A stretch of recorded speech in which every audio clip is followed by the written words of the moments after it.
Hey guys, this is the Sigma 30mm F1.4 lens.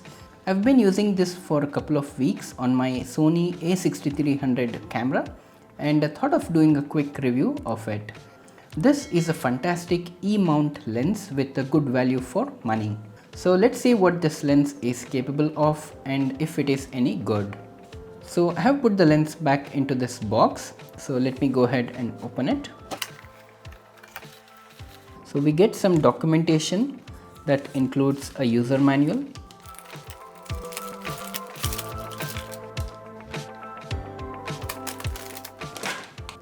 some information on the warranty, a warranty sticker, and lastly a welcome note.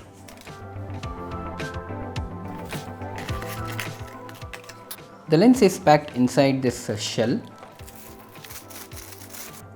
We get a lens hood as well.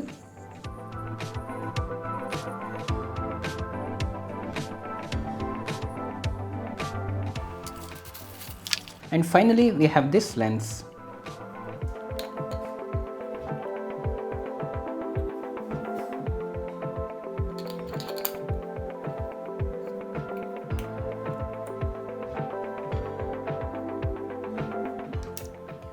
The filter size of this lens is 52mm. I have already bought a filter for this and let me go ahead and screw this to the front of the lens.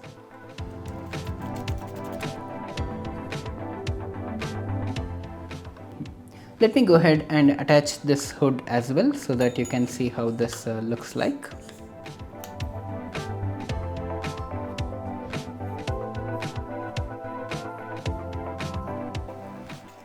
So this is not a wide angle lens nor a zoom lens. It falls in between these two types. Usually 50mm is the way in which we see things around us. This lens, which is 30mm on a cropped size sensor, is almost equivalent to 45mm focal length on a full frame sensor. Since 45mm is very close to 50mm, the images taken from this lens almost looks very natural and similar to how we see the world. So this is suitable for taking pictures of people and street photography. You get to see nice and pleasing images with a good depth in the background. Now talking about the build quality, this feels very heavy and there are a lot of high quality glass inside this lens. It feels very sturdy and has a premium look. The focus ring out here is very good and it's pretty wide and it has got a rubber grip on the top. This feels really nice and it is very smooth to operate.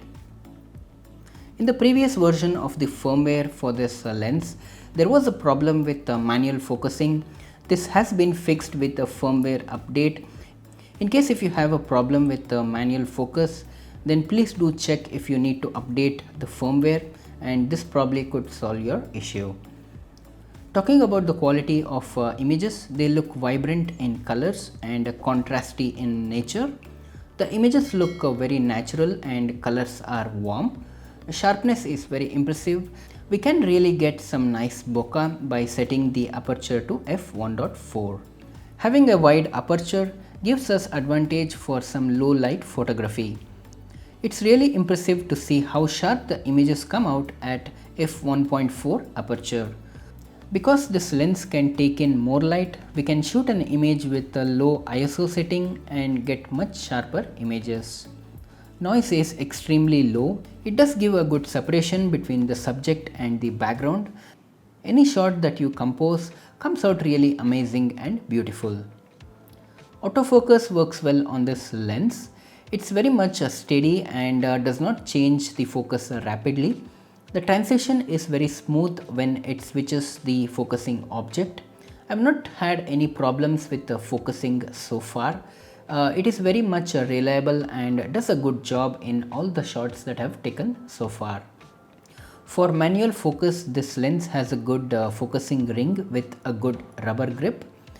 And because of the large ring, you can get much precise and fine manual focus adjustments. This does not have the optical steady shot feature.